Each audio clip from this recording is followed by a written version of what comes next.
Bonsoir à toutes et à tous, donc chronique numéro 191. Et dans cette chronique, je vais vous parler, vous conter l'importance d'un personnage peu connu qui fut un des leaders du Parti communiste et de la lutte antifasciste, voire anti-national-socialiste, anti-nazi, selon les termes. Et ce personnage se nomme Ernst Thälmann. Alors pour placer le décor sans effectivement faire la romance de sa vie, puisque je vous invite à aller sur Wikipédia et là vous pourrez vous renseigner un peu mieux, je vais parler de Ernst Thälmann dans ce qu'il a d'important. Et c'est pourquoi, sur ordre direct de Hitler et de Himmler, Ernst Thälmann a été assassiné le 18 août 1944, après plus de 11 années d'isolement.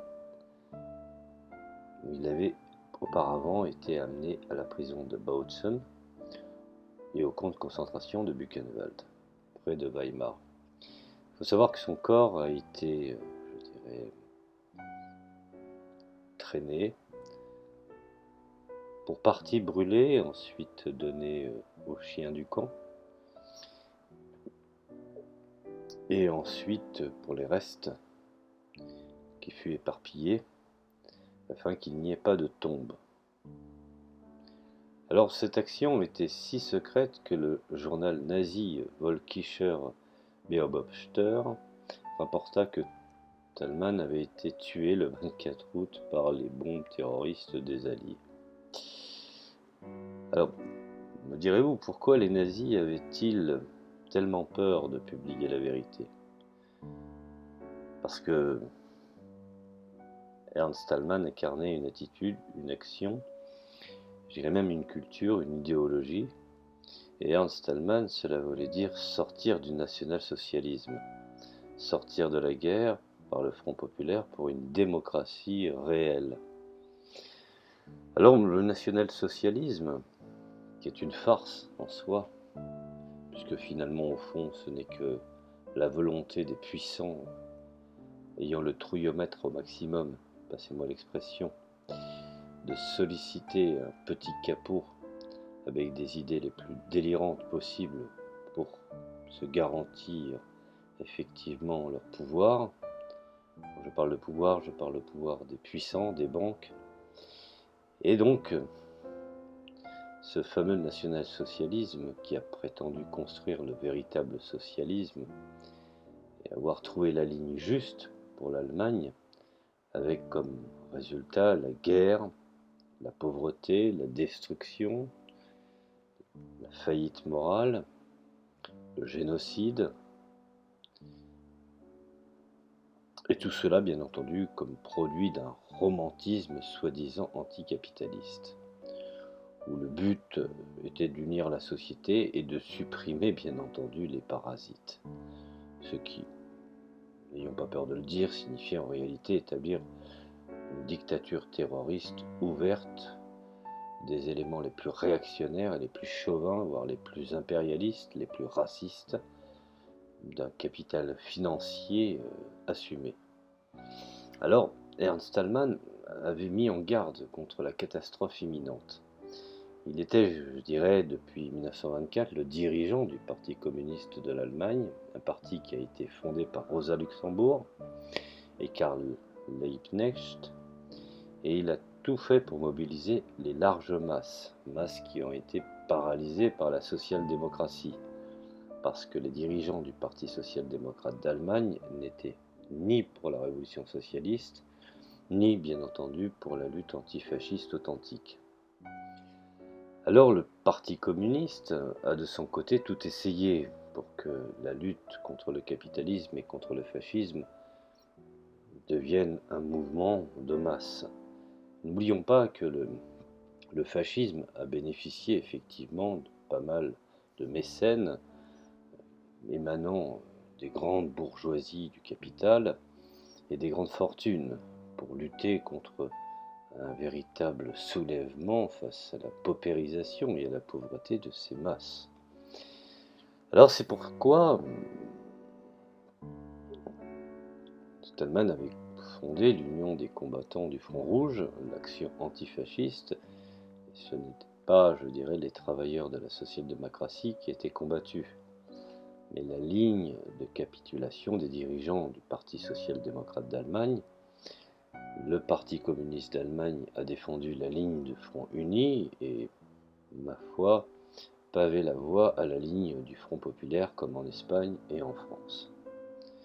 Alors les masses emprisonnées dans l'idéologie nazie ne furent jamais oubliées, comme Stallman l'expliqua en janvier 1933. Je cite: le Parti communiste se tourne également vers les larges masses des partisans nationaux-socialistes.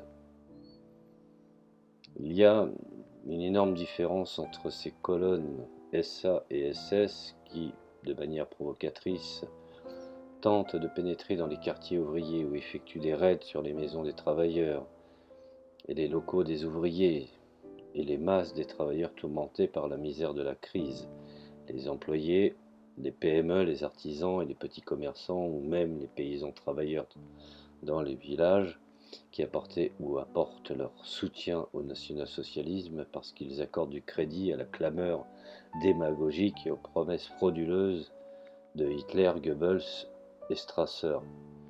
Nous devons montrer à ces masses, dans un patient travail d'éclaircissement, le rôle réel du parti d'Hitler, au service du capital financier, des rois des trusts, des grands propriétaires terriens, des officiers et des princes. Provocation nazie en face de la maison de Karl Liebknecht et quelques leçons du 26 janvier 1933. Alors, il est également à savoir que lors de l'élection générale de novembre 1932, il y avait une perte substantielle de votes de la part du parti nazi. Il y avait en effet plus de 11 millions de personnes qui avaient voté pour les nazis, mais il y avait 2 millions de suffrages en moins qu'en juillet. Le mouvement nazi commençait à décliner, c'est pourquoi Hitler a ensuite, je dirais, été rapidement placé au pouvoir. Ce n'était pas la seule, je dirais, seulement une prise de pouvoir, mais une passation. Je vous renvoie à la constitution allemande de l'époque, où effectivement, même s'il n'avait pas les suffrages escomptés, il suffisait qu'il soit nommé par, je dirais, l'empereur, et plus précisément Hindenburg, le chancelier, pour que Hitler puisse effectivement avoir le plein pouvoir. Bon, ceci est une autre histoire. Alors, comme Stallman l'avait compris en octobre 1932, avant même les élections, je cite, l'énorme croissance du mouvement de masse fasciste des nazis en raison de la vague chauvine a permis aux dirigeants fascistes de s'emparer du pouvoir. La politique du capital financier qui rejette actuellement l'exercice du pouvoir gouvernemental par l'organisation terroriste fasciste de Hitler correspond d'une part à la crainte d'une intensification trop brutale de conflits internes et externes, et d'autre part au désir de la bourgeoisie de maintenir les réserves du mouvement de masse fasciste aussi intactes que possible, et en même temps de les canaliser, c'est-à-dire d'en faire dans un instrument complètement sûr de la dictature fasciste en surmontant les facteurs perturbateurs. Alors, en raison de la montée révolutionnaire croissante du prolétariat, de la radicalisation croissante de la classe moyenne travailleuse, par son appauvrissement par la politique de Papen, de von Papen, de la non-réalisation des promesses électorales sans limite de Hitler, des progrès plus grands de la lutte de masse antifasciste du Parti communiste d'Allemagne, KPD. Alors l'élan ayant existé jusqu'à présent du mouvement national-socialiste est venu à un arrêt et a laissé place fatalement à un déclin. Alors le rôle du parti de Hitler, comme soutien à l'exploitation sans limite, sa position d'aide au gouvernement des capitalistes, aux Junkers, aux généraux, au pacte de tribu de Lausanne, le rôle de la terreur fasciste assassine contre les ouvriers révolutionnaires, tout cela a conduit au début d'une déception chez les partisans du national-socialisme des masses laborieuses. Dans la lutte contre le fascisme hitlérien, il s'agit, en raison de la décomposition naissante dans les rangs du NSDAP, du déclin qui s'engage de la vague nazie en général, et de réaliser avec plus grande énergie, par le développement de l'offensive idéologique, une pénétration dans les rangs des soutiens nationaux-socialistes. Les communistes et les travailleurs révolutionnaires doivent gagner les partisans prolétaires et travailleurs du national-socialisme à une action commune contre le démontage des salaires et des aides, contre la dictature de von Papen, et les convaincre du rôle du parti d'Hitler comme organisation de terreur, raciste et briseur de grève au service du capital financier. Alors, par rapport à l'incitation chauvine des masses à la politique impérialiste de la guerre et le réarmement militariste de la bourgeoisie allemande, il s'agit, dans la lutte contre le système de Versailles, de développer la conception internationaliste prolétarien de manière étroitement liée à la lutte des communistes et des travailleurs révolutionnaires français contre la bourgeoisie française. Le Parti communiste d'Allemagne se bat contre la politique de réarmement militariste et de guerre impérialiste du gouvernement von Papen, pour l'utilisation des milliards de la Reichswehr au profit des victimes de la guerre et des travailleurs au chômage, pour désarmer la bourgeoisie et l'ensemble de la contre-révolution, pour le transférer d'une façon complète au pouvoir de tous les moyens et bien entendu à la classe ouvrière, pour la libération nationale et sociale du peuple allemand. Ernst Thälmann, conférence du Parti communiste d'Allemagne, résolution sur le 12e plénum du comité exécutif de l'Internationale communiste et les tâches du Parti communiste d'Allemagne le 17 octobre 1932. Alors, Ernst Thälmann était donc la preuve vivante que le national-socialisme était seulement un obstacle pour sauver le capitalisme par la guerre impérialiste et le fascisme. Son existence montrait que le national-socialisme n'était précisément là que pour lutter contre le véritable socialisme.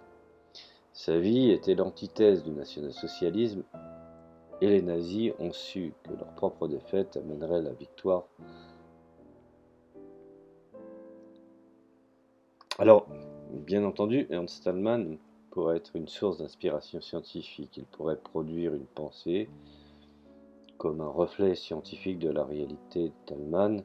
Cela signifiait une ligne de conduite démocratiquement la société, je dirais, une ligne qui pourrait conduire la société allemande démocratiquement après tant d'années de souffrance antidémocratique.